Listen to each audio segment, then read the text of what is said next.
y avait une plaine de jeu au centre du village, au bord de la rivière, un endroit paisible où les mamans aiment à se rendre avec leurs enfants. C'était devenu une plaque tournante d'échanges de cigarettes, de cannabis ou des histoires de gens-là, de drogue, je dirais pas plus, parce qu'on a même retrouvé des seringues. Donc on a sécurisé toute cette zone.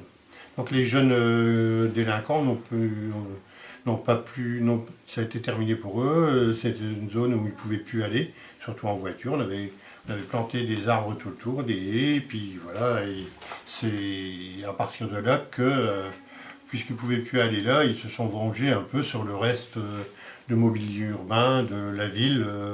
Les bancs, les tags, les arbres, les fleurs. Suite à toutes ces dégradations, j'ai été amené à prendre un arrêté municipal interdisant des choses banales qui sont interdites déjà par la loi, des rassemblements pour consommer de l'alcool, ça les a chagrinés, ces jeunes, ils n'ont pas trouvé la nécessité de le respecter. Il n'y a pas de cité malfamée à Cousseur, c'est un village tranquille.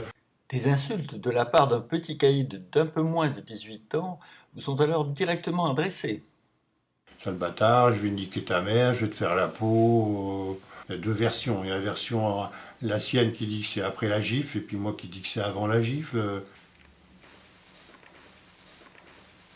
Une baffe, nous on en a pris quand on était gamin, mais ça ne nous a jamais que remis les idées en place. On faisait autre chose que de dégrader et d'embêter le monde. Voilà. Je suis sûr qu'il est plus victime que coupable, c'est parce qu'il a été mal élevé, qu'on l'a laissé toujours faire. C'est une histoire juste d'éducation. Il était revenu de chez lui avec 2 couteaux dans ses chaussettes. C'est lui qui l'a annoncé lui-même aux gendarmes. C'est le père qui a porté plainte. Pour calmer son fils, il a dit « Viens, on va à la gendarmerie, on va faire ça dans les règles, on va aller porter plainte ». Votre agresseur a-t-il été condamné? Condamné pour outrage d'un premier magistrat de la ville dans l'exercice de ses fonctions, menace de mort, et puis d'insultes.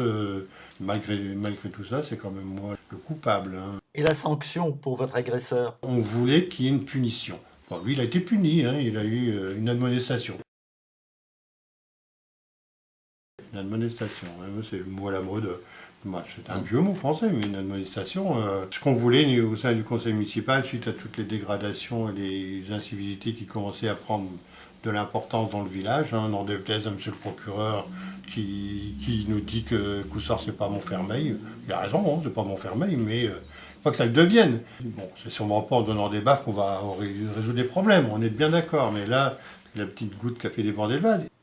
Et le coût de ces dégradations? En carreaux cassés, ça va vite. Vous savez, les grands carreaux à double vitrage des écoles maternelles, ça coûte extrêmement cher. Des bancs qu'il faut remplacer, des ressorts de jeux d'enfants, des arbres cassés. 15 à 20 000 euros. Et je ne vais même pas parler des heures de nettoyage, des heures de travail des ouvriers de la ville. Les tags à nettoyer, les murs à repeindre.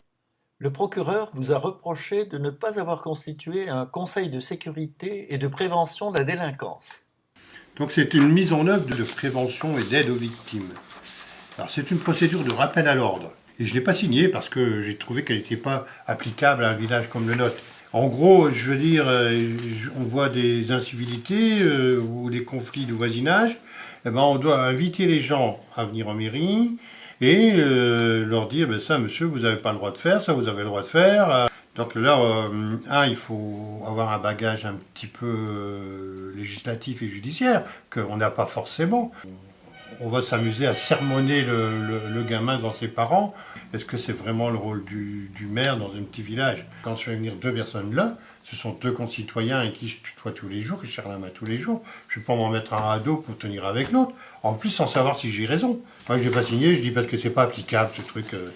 Par contre, lutter contre les incivilités et mettre en avant la citoyenneté, pas de problème, je suis prenant. Leur dire que dans la vie, on n'a pas le droit de tout faire, dans la vie, il faut respecter les autres, on est prêt à jouer ce genre de rôle-là, ça on peut faire. Mais d'aller faire le juge de paix avec nos concitoyens. Vous avez été condamné à verser une amende aux délinquants. C'est tout de même une affaire. Parce que c'est une petite affaire. Symboliquement, non, elle est importante. Et si on fait rien, je sais pas où on va. Ça n'excuse pas ma baffe, je ne pas ça du tout. Il y a un problème avec le statut de l'élu. Non seulement il ne doit pas gifler, mais en plus, parce qu'il est premier magistrat, c'est une circonstance aggravante. Que là, on va plus bouger, on va plus rien faire, on va tout laisser casser. Je sais pas s'il a compris que je suis un délinquant qui maltraite la population.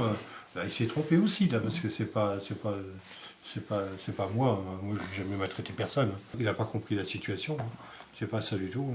Si je ne vais pas la commenter, puisqu'on va en appel, j'aurais soulevé un problème qui est existant et qui mérite qu'on s'y attarde. Il semble que la couleur de vos cheveux ait changé rapidement. En 2 mois, mes cheveux sont devenus tout blancs. Mes cheveux ont blanchi dû à un stress, certificat médical à la pluie.